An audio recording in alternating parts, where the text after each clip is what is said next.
So before the video starts, I have to issue an official apology to Dwarf because I made a slight joke in the last video, and I guess it went over their heads. Hi everyone, welcome to our Warhammer 3 tier list, where today we're going to look at the Dwarven Lords and Hero roster. We just did the Dwarven units roster, so pretty much the same rules as applies. We're going to kind of just look at how well they perform in battle. There's a little breakdown of their skill trees as well. This is not including the Dwarven Ghosts or Ulrika, because Ulrika can only be recruited by Malachi, and the Ghosts can only be recruited through Belegar. So we're not going to take a look at those. Those are too unique. Just kind of take a look at the overall factions. So pretty much the tier list as it goes, just don't recruit these lords or heroes. D is they hit below their weight class. C, they perform exactly how they're supposed to. B, they do a pretty good job at what they're supposed to. A is probably want to prioritize these lords or heroes over the others. And the top one is pretty much one-man army. That these guys can pretty much win battles by themselves. They don't need help. Not going to look at really item builds. It's just because, some item can really juice up the doors a lot better, especially for them, because they can make a lot of really good items. But anyways, for the first one, we're going to look at the Dwarven Lord. Just your generic Lord type, really, nothing special. So, he's very heavily armored. He's actually a halfway decent melee combatant. However, he's super, super slow. He does kind of what he needs to. I don't think he hits above his weight class. I don't think he hits below. If he's fighting against a legendary lord, he can kind of hold his own. He's going to lose, but at least he'll hold out long enough for you to have to do other things. And this is pretty much their skill tree here. So he does get buffs for his oral leadership, physical resistance to his army, as well as recruit rank, recruitment cost, local recruitment capacity, campaign movement speed, casualty replenishment rate, and then he does get melee defense and weapon strength for his Dwarven melee units.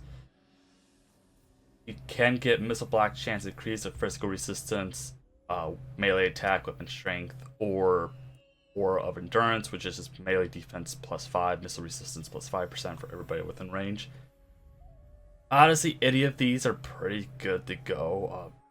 Most of the time, I do go for the melee attack and weapon strength. Doesn't get anything really unique up here. It's all kind of same. And that's pretty much it. Everything, all his yellow, red, and blue line is pretty much the exact same for everybody else. But like I said, very tanky. And the next in the tier list is the Rune Smith, who is basically the magic lord of the dwarves. Their magic system is kind of weird, so pretty much when they cast a spell, all their spells are on cooldown. They don't have winds of magic. I really like the Rune Lords, actually. As crazy as it sounds, I don't generally like magic, but I do like what they have for a system.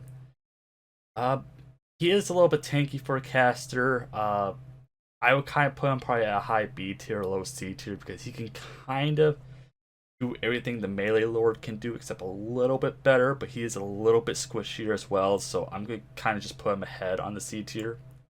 Honestly, it's preference. You can't really lose out from using one or the other. Regular lord kind of busts his infantry more.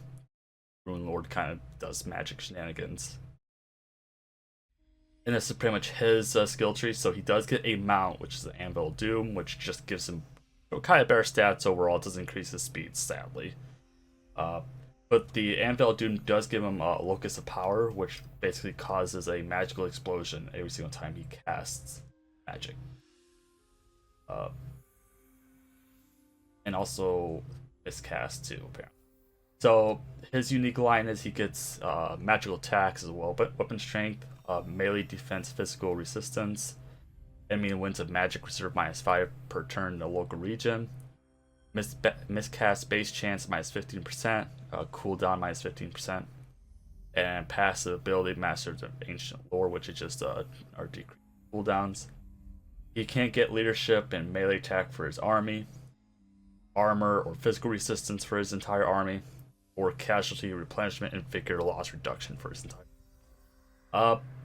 Generally I go for this because 5 physical resistance is pretty good. I mean 10 armor for already tanky dwarves is but that's just my preference. I generally lean towards this one. He does get a bunch of runes, so like his first rune you'll get is a speed and a melee attack, which is really funny to watch when you cast it on Slayers. Master of Oath and Steel, which is just armor for everybody. Explosion for Wrath and Ruin. Magic Power Reserve -10. Rune of Slowness, which is just slow, charge speed, and charge bonus. Forge Fire, which is armor -15 for all enemies within range. Rune of Breaking, which is sundered, armored, and weapon damage, armor piercing damage for individuals. Rune of Negation, which is damage resistance plus 40% for one person. Rune of Hearth and Home, which is vigor per second -1, immune to psychology to everybody within range. Ward Breaker, which is missile resistance -10, spell resistance -10 for all enemy armies in the local province, and cooldown for all runic magic. And after that, his red tier and blue tier are pretty much the exact same as everybody else's. A really fun magic character. If you want magic in your dwarves, this is definitely the way to go. Next on the list is Belegar Ironhammer, right? He's a legendary lord, and honestly, I'm not a fan of him. I'm not a fan of his campaign. I think he's kind of an okay fighter. I've never really fought against a scary Belegar. I think he's just a juiced up regular Dwarf Lord, really. I mean, I'm gonna put it at B tier because he does perform a little better than obviously the generics, but he's not a threat on the battlefield. But he can be annoying with just how tanky he can be. And if you do look at his stats here, or his skill tree, he does get a Bane of Destruction, which is melee attack, weapon strength, bonus versus infantry, bonus versus large for Skaven. So pretty much Greenskin, Skaven, and Ogres could get massive buffs against. That's pretty much it for that. He does have Rally to Holds, which is Diplomatic Relations plus 15 with Dwarves, Global Recruitment Duration -1, which is really nice, Global Recruitment +1. Recruit rank +2, local recruitment capacity +2, oath gold, leadership, and charge bonus for the army. Ammunition 200% to minor units, melee attack +5, melee defense +5, missile strength +20 for rangers. Both the words are minors. Unlocks Thane, hero recruitment for Thanes and physical resistance +10 for the Lord's army, and campaign movement range +10, recruitment. Construction cost -30, a shouting aura during siege battles, which is only -12 leadership. He does get access to all of these, where the regular Dwarf Lord only can choose one or the other. And after that, there's nothing else. Like I said, he's just a juiced up Dwarf Lord. I'm pretty positive they just forgot this guy existed. He does get some items here, and I'll just kind of show them off. Nothing too crazy. Like I said, Belegar's not really a threat. I mean, and then next on the list is the Demon Slayer Dwarf Lord. He is the generic Slayer units. He's unbreakable. He's kind of just a scary person. He can almost one-stack armies. He's basically a slightly weaker version than Gargrim. Like, these guys are pretty scary. When you're fighting against them, you better pray they are low rank. If they're high rank, you're not gonna kill them. They're just a threat because they are fast for a dwarf and they are tiny targets. So really shooting them down isn't an option. You have to fight these guys. Slayers love to fight. So that's why he's going to A tier. I would definitely prioritize recruiting this guy once you get him. He does build Slayer armies, just kind of keep that in mind. He does buff the Slayers. And this is the Demon Slayer skill tree. He has Death Blow, which gets upgraded to Determined Death Blow, and Extremely Daring Death Blow, which is just pretty much better stats the less hit points he has. He has Distinguished Slayer, which is 5% ward save, melee defense +5. Army of One, Slayer of Many, causes fear, causes terror, worthy foe. Basically does more damage when there's a terror causing unit in range. Demons Be Damned, which is ward save +5 for the Lord's army when fighting against chaos, and melee attack +5 when fighting against demon chaos. Pretty sure that should just say chaos, but whatever. Melee attack +5, AP +50. Death Wish, ability Glorious Death, which cannot die for all allies in range if they are a Slayer. Bonus versus large +10 for Slayers.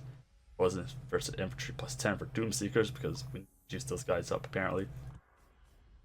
He does give weapon strength 10% to his Slayers, as well as missile strength to his Slayer range units. Missile resistance +15 for Slayers. Casualty replenishment rate for Slayers, and upkeep -10% for Slayers. And pretty much the rest of the trees are the exact same. Yeah, very low armor, but he is very hard hitting. Like I said, he's a pretty big threat when the AI starts recruiting him, and you should recruit too. Okay, next is Malachi Mackenzie. Malachi is a failed master engineer who took the Slayer Oath, so he's unbreakable. Yeah, he causes a lot of shenanigans. He's kind of actually really weak in combat, but he's very good at Lord sniping. He's more, I would say he's more of a support dwarf than anything else. He does get a really awesome army ability that he can very much summon a gunship on him at all times, but I definitely don't think he can one-man Doomstack as well. Let's say he's probably ahead of Belegar. I would put him at A tier, but he's not really great in combat, but he does have a lot of stats that make him scary when he's in combat. You know, he is Slayer, so he is unbreakable, which is always really good to have. And this is a Malachi skill tree, so exactly the same as the Slayers. He does get Inventor, which is Master Engineer for all provinces, recruitment rank for all for Master. Yeah, Hero Capacity for Master Engineers, research rate +10. Upkeep -10% for all Slayers, weapon strength 10% for Slayer units, missile strength for all Slayer units, faction wide. Casualty replenishment rate for artillery war machines, and reload time reduction for war machines. Ammunition +20, reload time reduction +10, passive ability Artillery Master, which is just buffs the artillery to be crazy accurate and reload a little faster.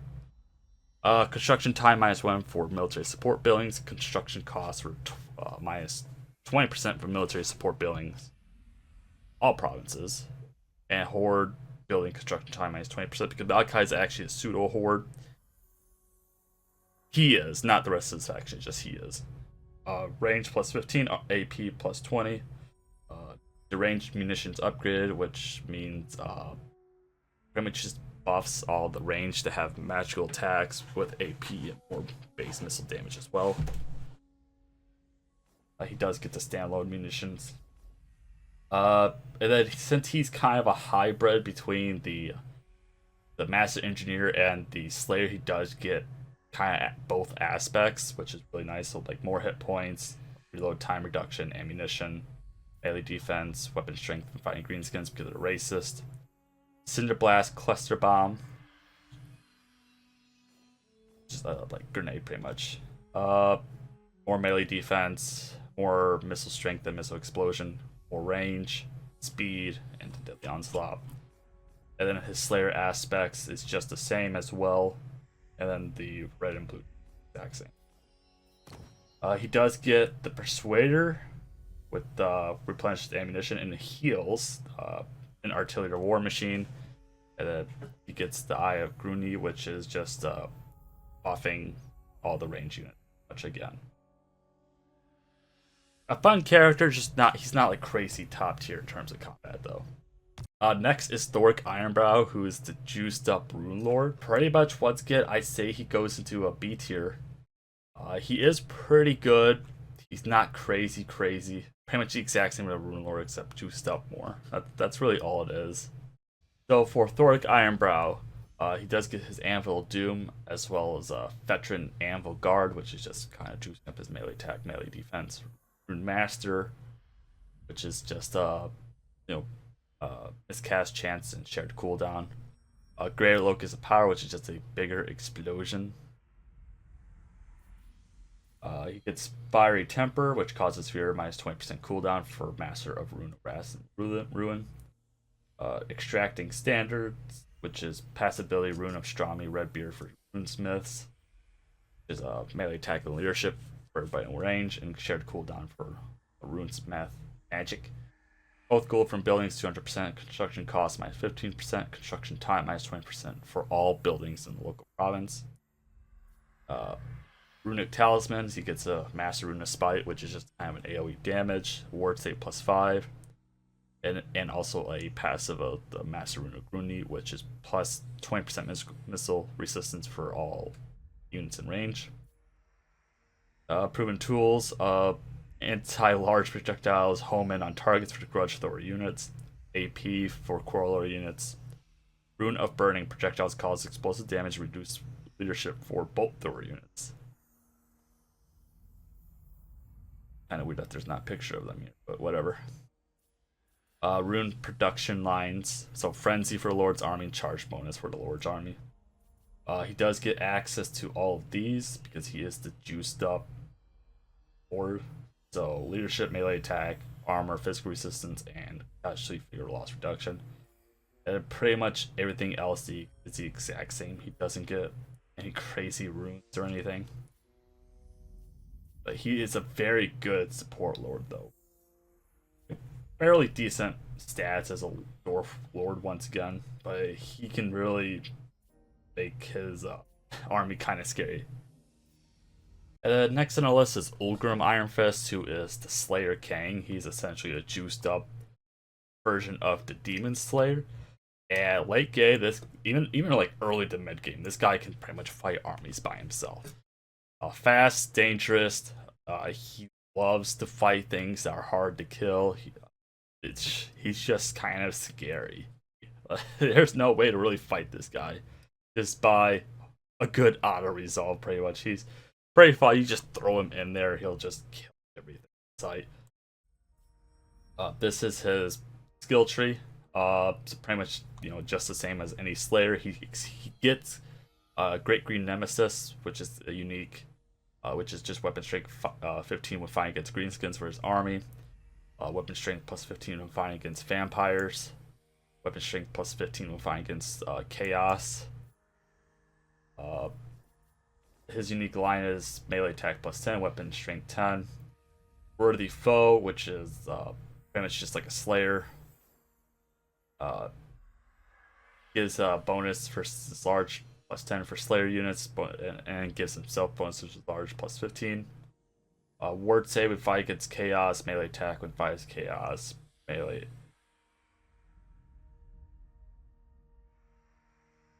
Oh yeah, sorry. Melee attack plus 10 for himself fighting against chaos, and then melee attack plus 5 when fighting for his army for fighting chaos.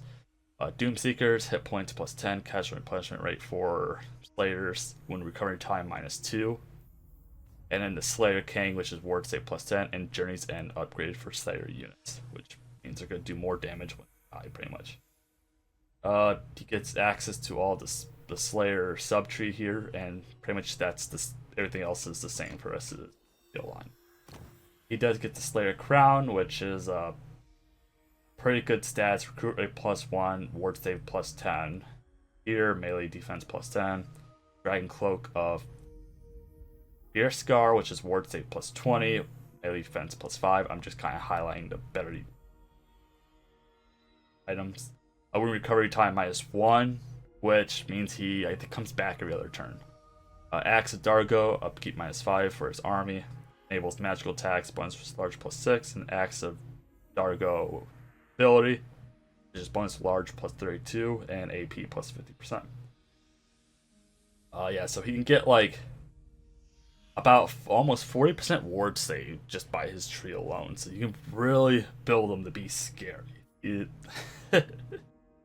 And for a Slayer, yeah, he does get pretty high armor already. Next is Thorgrim Grudgebearer. I would say he's pretty much the a juiced up regular Dwarf Lord, except a lot scarier. I would say he's a high A tier, almost a one man army. The thing is he's very, very tanky. He can get a lot of kills, except it is very, very slow. He does sit on an anvil or a throne, so he is a little bit bigger of a target, so you can kind of range him down. But he's just almost there for one man. I mean, if you want to build him a certain way, you can definitely get there, but passively, he's just on the tiptoe of becoming a one man army. He's not a Slayer, so of course he doesn't get the unbreakable status, sadly. Now, Thorgrim Grudge Bearers, he does have a bunch of like grudges against enemies, so like Greenskins, Skaven, ogres, so like leadership +4, melee take +5. When fighting against chaos, leadership +4, weapon strength +10. When fighting against vampires, leadership +4, melee attack +5. When fighting against elves, leadership +4, melee attack 5. And mankind's the same thing. He's just extremely racist. Just think of it like that. But for his unique line, he gets control +2, growth +10, corruption -1, and high king decrees, which is used to build the deeps, which is a newer dwarf system, which we'll go through that with our faction overview. Elite Enforcer, hero capacity +1, hero recruit rank +3 for Thanes, upkeep -50% for Longbeards and Hammers, research rate +10, hero capacity for Engineers, and recruit rate for Engineers. Oath Gold from all buildings, hero capacity for Runesmiths, and recruit rank for +3 for Runesmiths. High King, Age of Reckoning, Grudge Army Seller Size, passive ability, which is High King, base damage 15, AP 15, melee attack +8 for everybody in range when he's fighting. Right the wrongs, replenish 20% campaign movement range after winning a battle. Unbreakable when fighting against enemies with 1,000+ grudges. Perfect figure when fighting against enemies with 1,000+ grudges. As plus of the High King decree +1. Gets all of the generic lords stuff here, and then pretty much after that, everything else is the same. He does get Axe of Grimnir, which is upkeep -5 there. Nothing crazy. Armor Skaldor, ward save +10, recovery -1. Dragon Crown of Kuraz, immunity psychology, physical resistance +10, recruit rating +1 for Longbeards. Great Book of Grudges, another -5 upkeep for the Lord's Army, and Great Book of Grudges was an attack +8 for all units. Not crazy items. He is just super tank. I have him juiced up, so kind of just ignore the green stats, but he can sit there in battle for a very long time, is what I'm trying to say. It doesn't say that he's on the mount, but he is, so keep that in mind. He is always on the mount. Next is Grombrindle, the White Dwarf. One man army. He's a threat very early. Pretty much, I think the only time his faction fails is just bad auto resolves. He's not unbreakable, but he just kills everything. Actually, he might be unbreakable. We'll have to check, but yeah, he's a one man army pretty easily. Oh, yeah, so Grombrindle is naturally unbreakable. He does get Time of the Ancestors, which is a turn time -10 passive for each living ancestor event, which is a faction unique thing for him. Pretty much it. He gets Mountain Strider, which is campaign movement range +15 and Strider stat. Melee defense +10 when defending, AP +10 when defending for his Lord's Army. When recovery time -3, figure loss reduction -5, so he could be like recruited every other turn. Ammunition +33 for Iron Drakes and War Machines. Melee defense +12 for Iron Drakes War Machines. Missile strength +20 for Iron Drakes and War Machines. He likes his flamethrowers. Speed 35 for his army. Base weapon damage -6 for his Lord's Army, but he gets AP +6 for his army. So just does more true damage pretty much. And Grimnir's Resolve, which is pretty much just makes everybody unbreakable that's around him, and my 24 melee defense.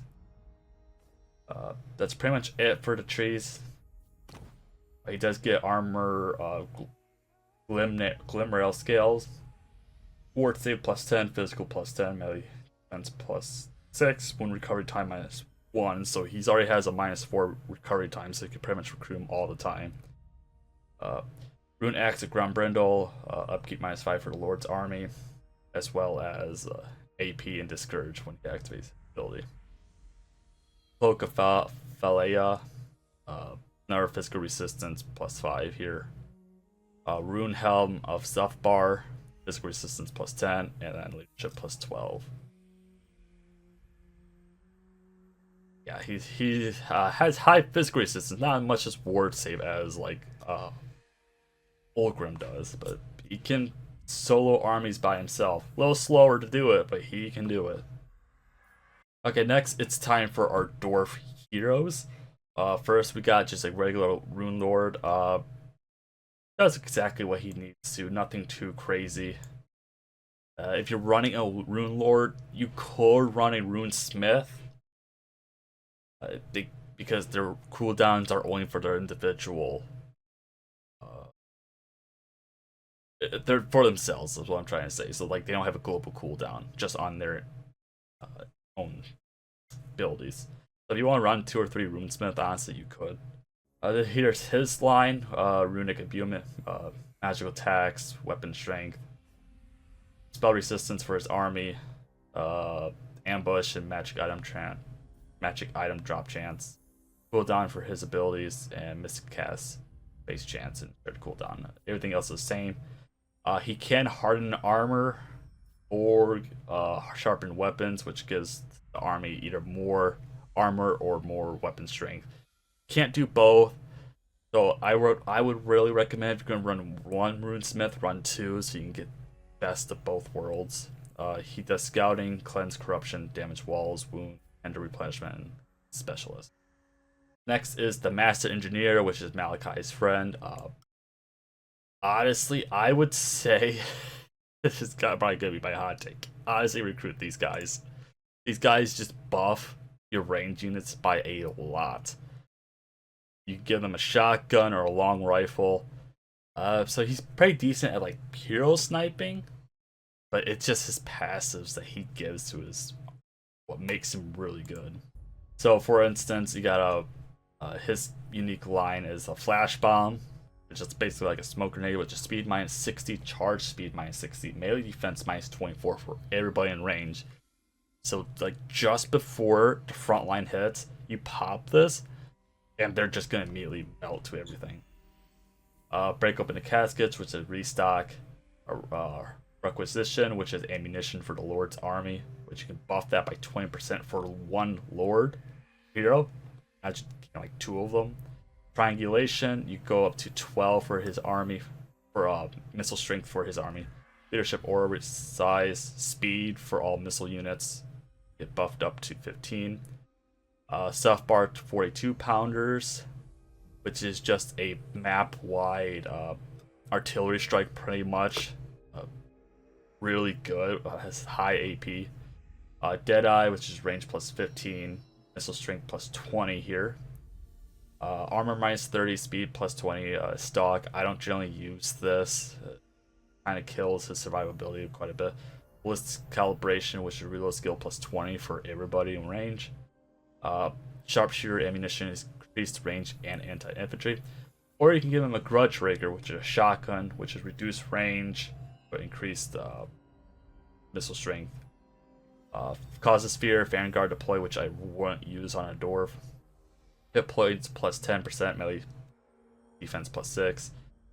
Or actually, sorry, up to 20, up to 12. Armor +15, AP +40. Cinder Blast Shell, which is just pretty much a sniping ability. It does increase mobility, income, steel tech, wound, black army, and it's a specialist. Generally speaking, I go with the long gun, but you can also go with the Grudge Raker. I just feel like he's more efficient at hero sniping with this than he is with a shotgun, sadly. That's just me.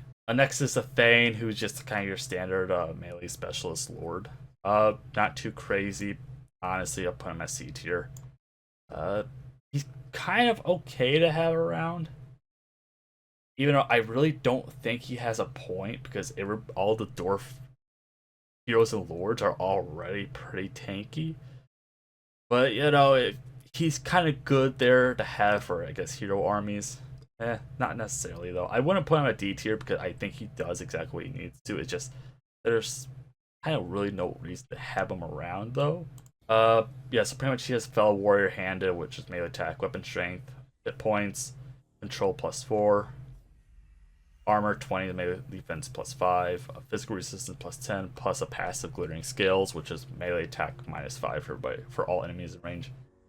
You can get a gatekeeper, which is figure loss reduction for hammers, guardian, expert charge defense, cause flammable effect, ammunition for iron drinks and fire resistance 75. Wanderer attribute snipe for all ranger units, vanguard deploy and stalk.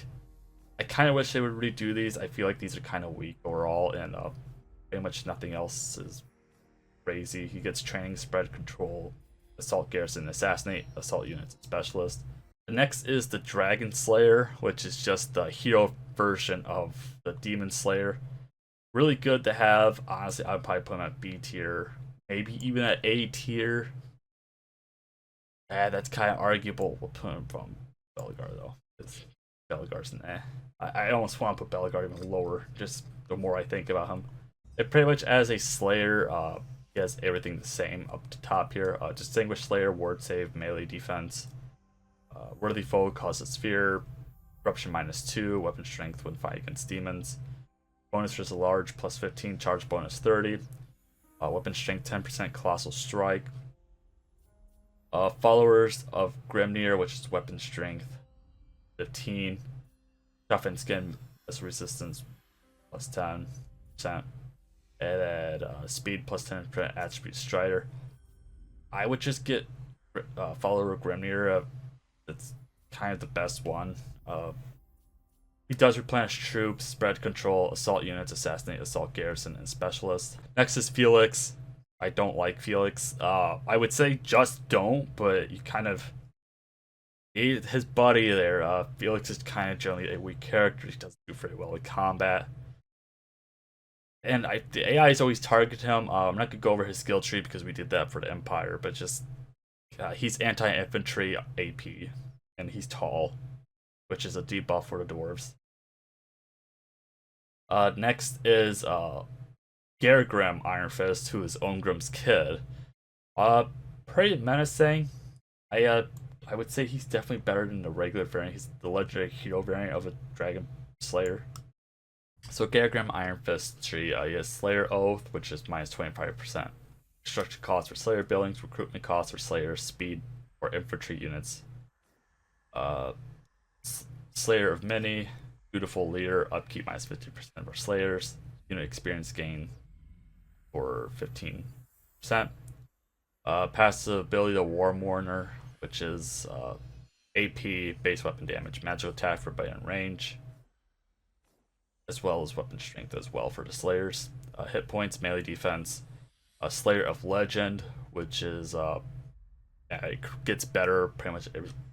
It improves for every kill he gets pretty much. He gets access to all the Slayers side abilities.